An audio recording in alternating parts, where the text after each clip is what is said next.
Ayan, hello, good morning. Ayan.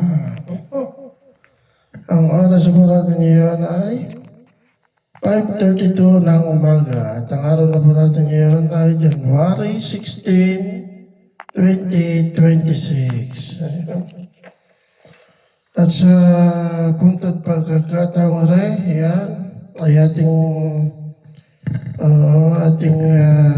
binabati, ayan, ang ating babaryong barangay, ang happy fiesta, ang barangay Ulango. Ayan. At ayan, enjoy this day and more fiestas to come and celebrate to come. Ayan.